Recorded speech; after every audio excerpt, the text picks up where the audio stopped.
Hey, our first guest recently celebrated the 3rd anniversary of his CNBC talk show. We all know him from the films Heaven Can Wait, Midnight Run, Beethoven, and one of my personal favorites, The Heartbreak Kid. Please welcome Emmy Award winner Charles Grodin.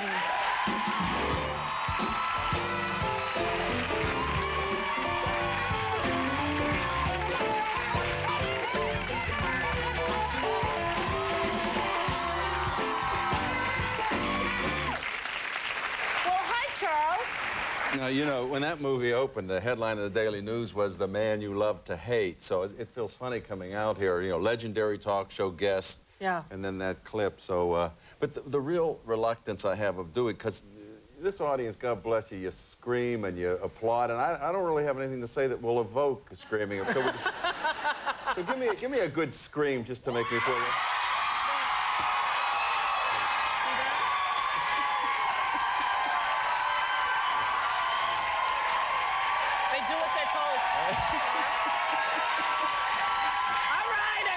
Thank you.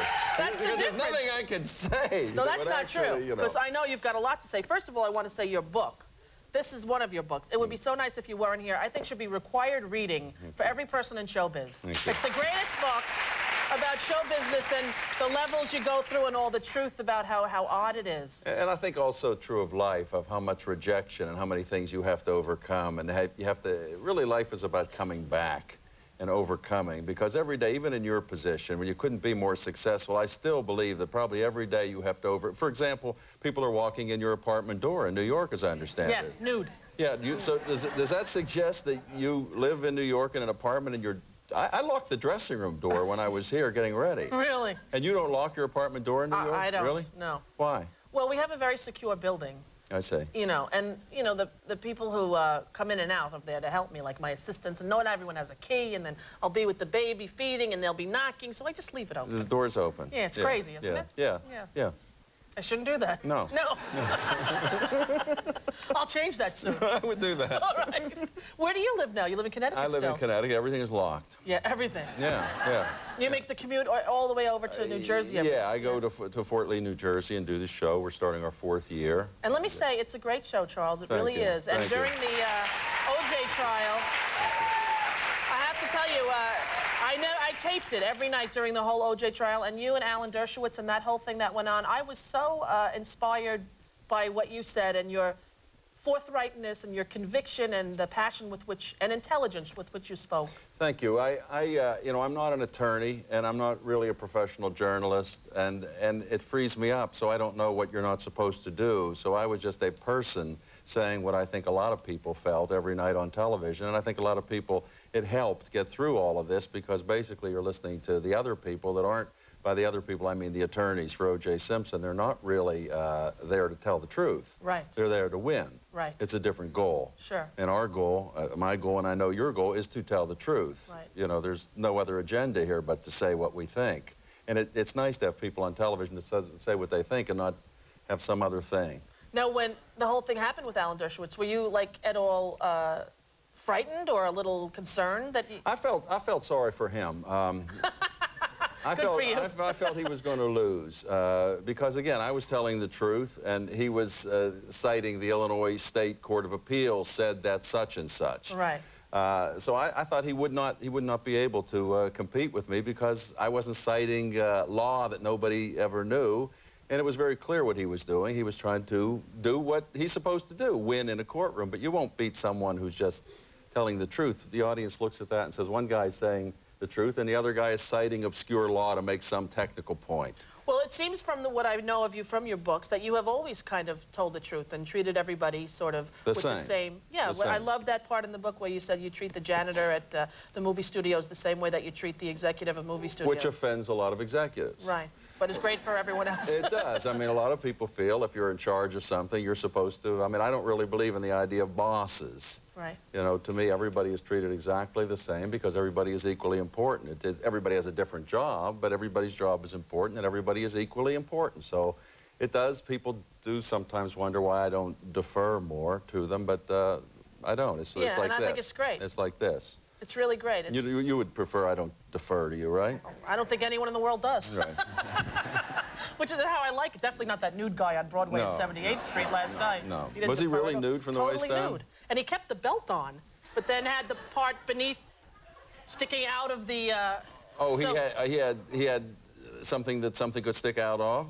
Yeah, he had the belt on and the zipper down, and then everything was sort of pushed in a display kind of, was a little display. But you don't think there was anything wrong with him? No, I do, actually. Okay. But the weird thing is you expect somebody to have sort of a look and you think, oh, they're not really all right. This guy looked like he just walked off the Wall Street trading floor. You know, I just did a show recently about that. When I was a kid, we had, you hear about insane asylums. You always assume that people are mentally ill or mentally disturbed, act in a way that they just seem very...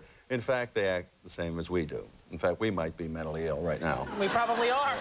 And we might be sounding exactly like that. One day, there was a picture of us in the Post, and we're being... My God, she seemed so normal all that time. She was insane that whole time. There she was on Amsterdam nude, her boobs just sticking out of the raincoat. Don't go anywhere, because we have more to talk about with you, sir. Right after this, Charles Grodin. Don't go away, please. So great in that. That movie. Thank you. Thank you. Really wonderful film. Thank you.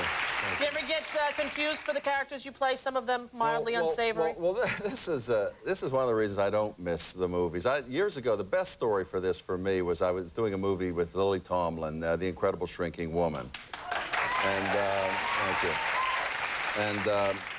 And there was a scene in the movie where, by special, you know, when you have a woman that's supposed to shrink, you can't. I mean, Lily doesn't shrink. You know, the way you do that is you show Lily with big things around her, and then she looks little. So there was a scene where they had these huge plates, dishes, and she's carrying this big stack of dishes, and they all crash to the floor.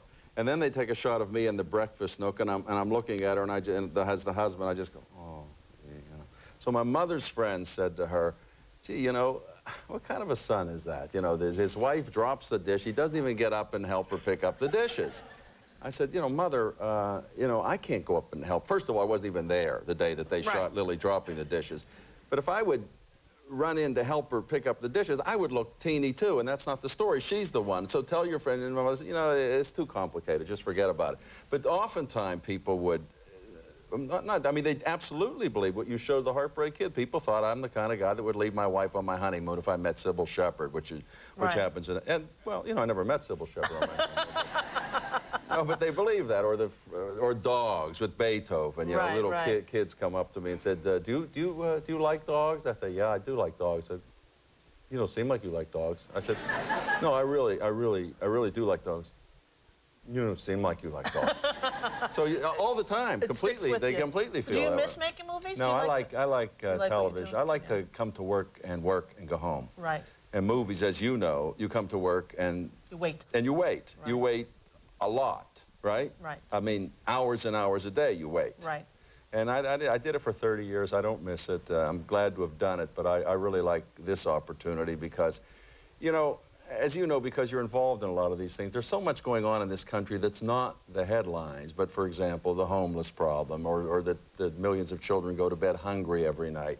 And nobody really talks about that as a regular basis on television. It might be a segment on a news magazine show, but we do whole shows on this. Right. And I think it's important to keep talking about the problems for the people that don't have rich lobbyists, that don't have access to Washington, that don't get the headlines. And that's what we do at least half the time, talk about these important issues. And we talk to people from soup kitchens and people who are living in Los Angeles. They designate an area on 4th Street where people are designated to sleep outside. You've got pregnant women sleeping out there. You've got grandmothers sleeping outside on the sidewalks. And at 5 a.m., the police come around and collect the cardboard boxes because they don't want to leave a mess there.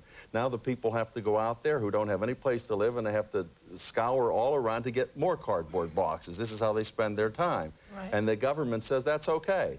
You can do that. You can sleep outside in America, and in Boston, 75 to 90% of the people sleeping outside are homeless, are insane, or drug addicted. Right. And in this country, it seems to be okay. This is not true in most industrial nations. You don't have people sleeping on the street. You don't have people going to bed hungry as we do in America. That's the kind of thing we talk about, and I think it's important. And you talk about it eloquently, without a holier-than-thou attitude, with sort of, you know, there but for the grace of God go each one of us. And I watch your show, and Really, Charles, I'm very moved by you, and I feel real simpatico to the things that you talk about. Well, you know, I think it helps that when thank you, and I think it helps that when I came here, I didn't have any money, and I lived in a room without a window and an air shaft. Now, I was young and I was a student, and frankly, it didn't bother me, but I was living like that, and I used to see people lying in the street then. This would be in the 50s. I remember I saw an old woman. She'd kind of passed out, and I picked her up, and I took her home, and she lived in a room that was so tiny. And I took her in there, and I left her on the bed there and went away, and I thought, what's going to happen to her? Nobody's looking after her. Or pick up people that I thought were drunk, were really drugged, and they were just, now there's, I think, 35,000 living on the streets of New York alone. Somebody's got to talk about it. When I was a kid, I was 10 years old. My father took the 5 of us to Ireland. And we were in this town in Ireland, and a gypsy woman came in with her children and said, "Got a penny, mister?" And my sister and I were so scared. We were holding my father's hands, and we said, "What's that, Daddy? What is she doing?" And my father said, "Well, you know, in other countries, people don't have enough money to eat and to have a house, but that doesn't happen in America."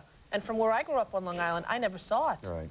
But now you see it all over. My 7-year-old niece, when we pass people who are homeless, says to me, "Those people have no place to live." Right, right. It's a consciousness now in our country that it wasn't when I was a child. And we seem to accept it. And at some point, the ACLU got a lot of people in mental institutions released.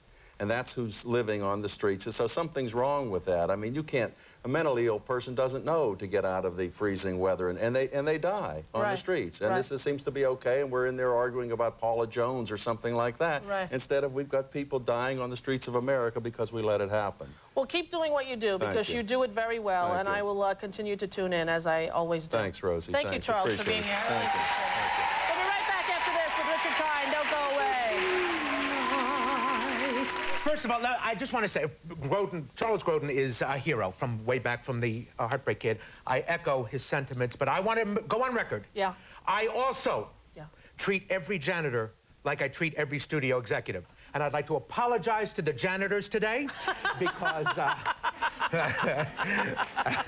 It's a great philosophy to have, don't you think? Yes, oh my gosh, and I do believe it. Have you read his book? Yeah, both of them. Yeah, both of them. really good. He's so good. He's so good, and it is. You did a film with him, didn't you? I played his brother. Yeah. I played his brother and Marty Short's father. I played Marty Short's father. Marty Short played a 10-year-old child. Clifford. Clifford, Clifford, yes, yeah. yes.